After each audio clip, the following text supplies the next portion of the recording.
This video will show you how to set up your monthly rate in Airbnb. And to be clear, I'm not talking about setting up a discount on your daily price for the monthly rate, but I'm talking about how to specifically set up a monthly rate in Airbnb for your midterm rental. The reason why this matters is because Airbnb can be quite confusing. And also I had a consulting client this past week that had fallen into an Airbnb/midterm rental trap, of which I think there are quite a few midterm rental Airbnb pricing traps on Airbnb. And so the point of this video is kind of to help you avoid that fate. So the reason why Steve had booked the consulting call with me is because in his words, he had lost a ton of money. His words, not mine. And what that means is that he fell into an Airbnb trap, which is pretty common for new midterm rental hosts. Basically, they get worried and they get overzealous about taking a booking and they leave money on the table. And so this video will look at not only how to avoid this, but also the cost of making this mistake. And we'll get into that in a minute.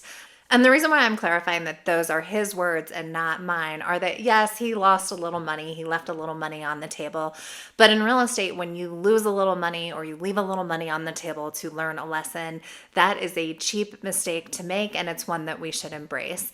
In no other world would you expect that you don't need to get an education of some kind and that education is going to cost you a little bit of money. It's the price of experience. And so I actually think he got out of this situation fairly easily, fairly cheaply.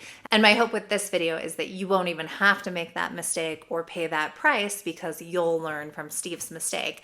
However, if you've fallen into this or this has happened to you, don't beat yourself up. I feel like in real estate, people are pretty hard on themselves. But again, I think it's the cost of learning. It's the cost of experience.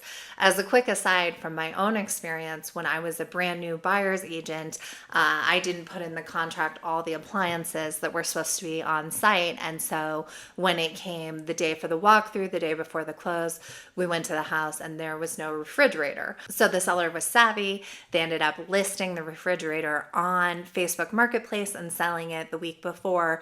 And so now my client is walking in with the full expectation that they're going to have a refrigerator and they don't. So guess who got to buy them a refrigerator? Me. Now, was I happy about it? No, not really, but I've never made that mistake since. I'm very diligent about checklists and I don't beat myself up too much about money lost. I just think about lessons learned and try to plan for it accordingly. And I really encourage people that are watching this channel or are in real estate investing or new to real estate investing to also think about it. It's like you didn't go to a class necessarily, but certain things are going to happen that are going to cost you a little bit of money.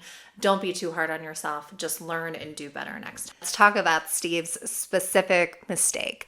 So Steve's specific mistake was that he took a 6-month rental in February. And for most of the United States, down season, slow season, low season, whatever you want to call it, is going to be November through March.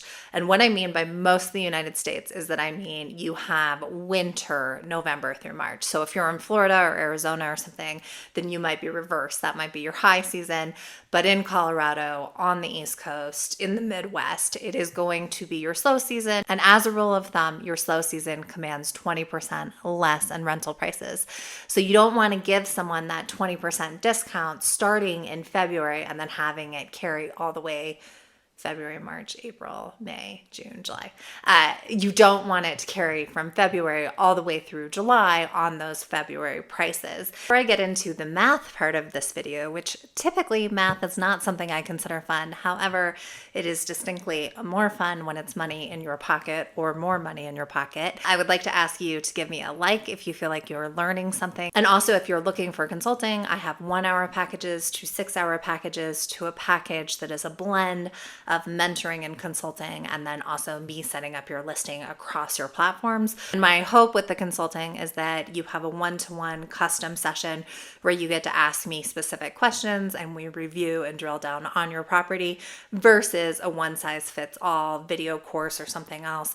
This is you asking me direct questions, me prepping and following up, not only with pricing, listing tips, and then also resources. Interested, just email me. I take calls on Tuesdays and Fridays, and I can send you more information on the consulting package once you email me and tell me a little bit about what you're trying to do. Back to the math/consequences of taking a midterm rental, let's say 6 months, in this case, during your off season. We're assuming a 20% deficit, has a 3.3, and they are making $3,800 per month during high season. So high season starts in April in Colorado.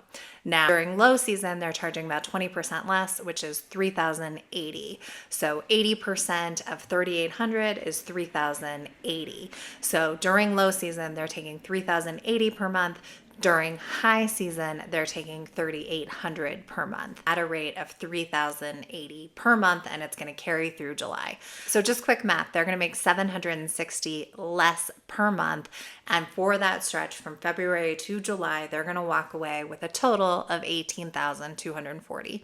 Not bad, but how much more would they have walked away with if they had done it right, where they charged the low season price in February and March, and then the high season price for April, May, June, and July. If we look at his total haul and what it should have been $3,040 times 2, so that's February and March, plus $3,800 times 4, being April, May, June, and July. And the total for that is $21,280. 21,280 minus 18,240 is a difference of 3,040. It cost him $3,040 for that section. Again, not the end of the world. He can course correct for the next rental. Now, let me show you how to do this in Airbnb, because the pricing in Airbnb is tricky, as I'm sure you know. One note on this, I could not figure out how to do this on Airbnb either through my Samsung phone or through my iPad. I could only figure out how to do this through the desktop. Midterm hosts understandably want an easier way to charge their guests and to figure out how to do this. All right, here we go. We are going to access our listing through the menu up top, and then we're going to pay attention to the left side scroll bar. We're going to go down to pricing and availability, and we're going to go to discounts, which is not what we want, but it's going to be within this discount where you're going to find it. So you expand the discount, but underneath that it says custom monthly prices, and here you can see a list of prices per month. Now I'm going to add December, and I'm going to put my price in. Notice here I'm not doing a 20% discount, and that's because I actually don't want this space rented unless I can get a lot of money for it. But typically that's where you would put in your 20% discount, because December is part of that slow season. Then we're going to save it. One more reminder to like this video if you feel like you learned something, and if you want more information on how to crush it on Airbnb in the midterm space, I recommend checking out this video here.